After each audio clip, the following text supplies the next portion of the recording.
Todd Buchholz. More change, more people, more risk, more opportunity. We can't hide from the changes going on in the new global economy. I'm going to start by giving you the first two words of a four-word cliche. And if you would, and I could tell by the fact you all arrived at such an early hour that you've got plenty of energy, I'd like you to supply the second two words. All right, the first two words are, here today. Well, that's the way it used to be. Now it's here today, gone today. All right?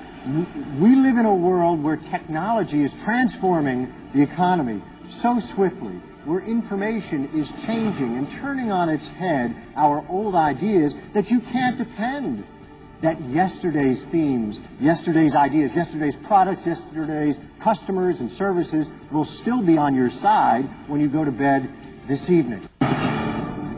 How can you capitalize on new markets while keeping the old ones? The challenge is to reinvent it, because if it is not reinvented, I can assure you that the shiny, sharp, silvery blades of the scissors economy will cut, I'm afraid, many of you off. It is a serious challenge. Now, there are two ways to look at this. One is to hide, look for shelter. The other is to look for opportunity. I am, in fact, optimistic about the U.S. economy, about the world economy, about your industry as well. He's a best-selling author of numerous books on investment and the economy, including Market Shock, 9 economic and social upheavals that will shake our financial future.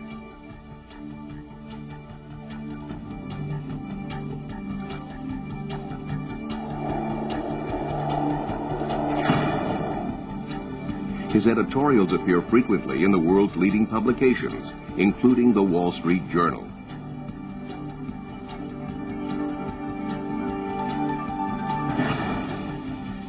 The media relies on him for his accurate insights into the world economy. Todd, to you first. And Successful Meetings magazine named him one of the top 21 speakers of the 21st century.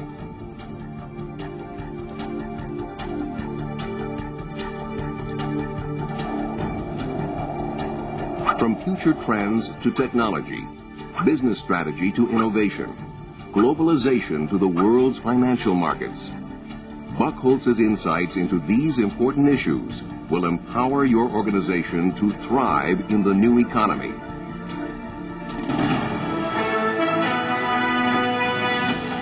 On World News Tonight this Wednesday, the Federal Reserve Board suddenly lowers interest rates. Why the surprise?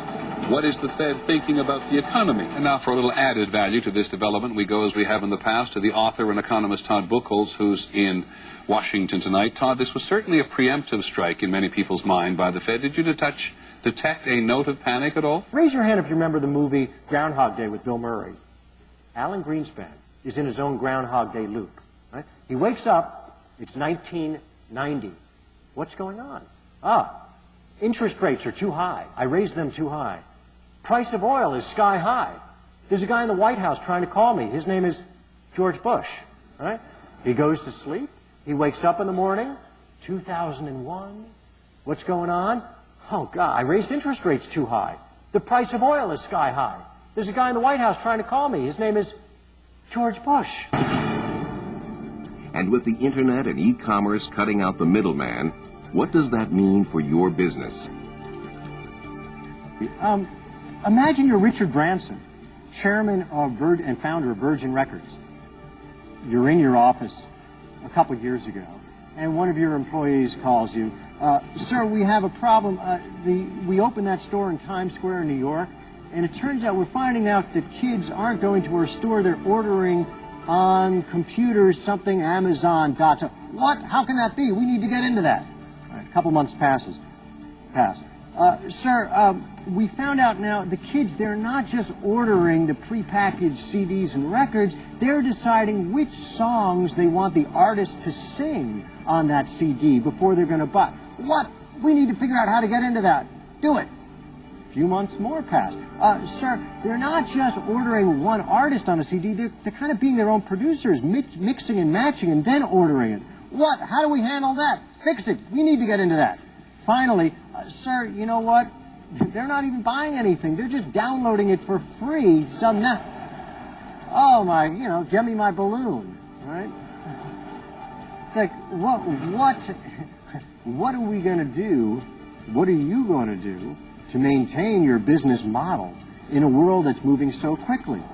From his years as a White House advisor to his work as a corporate strategist with top companies from Wall Street to Silicon Valley, Todd Buchholz gives a unique perspective on competing and winning in the new global marketplace. If each morning you ask your staff, are you empowering our customers?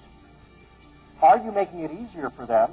Yes, they want to keep up with the speed of the new economy, but they also want to be able to wind down at the end of the day. These are the challenges that the industry faces so that it can avoid being seen as the old economy. Todd Buchholz. More change, more people, more risk, more opportunity.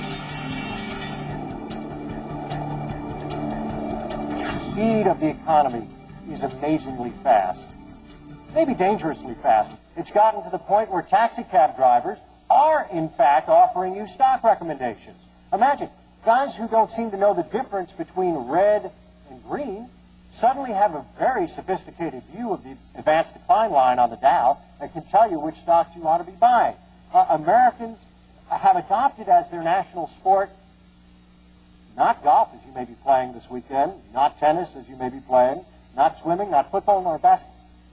Shopping is our national sport. Americans are leading, I see some Starbucks containers here. Americans are leading La Vida Latte. They're leading La Vida Latte. They're willing to spend $2 or $3 for a cup of coffee. It's been a remarkable burst of prosperity. And yet, I think there is danger. There is danger in all of this. The benefits of the internet, the benefits of technology, they don't necessarily go to you or you or you. These two with their $3 lattes from Starbucks, they may not be able to afford a $3 cup of coffee in a couple of years. Why? Because the internet, while it enriches consumers, while it empowers consumers, while it allows all of us to shop online to comparison price, while it allows us to buy certified Angus ribeye steak directly online, while it allows you to buy New Zealand lamb chops cheaper than you may get them in your butcher's bin, it is wiping out the middlemen. Todd Buchholz.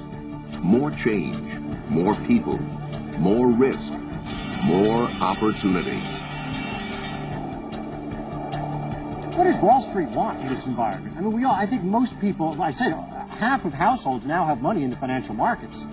Cab drivers, as I said, are interested in the markets. What does Wall Street want from companies? And as you, in your investor mode, think about things, what should you be looking for? Well, first of all, Wall Street wants companies that can build a global brand. Yahoo is a meaningless word. I think it derives from Gulliver's Travels. But all around the world, it signifies the internet.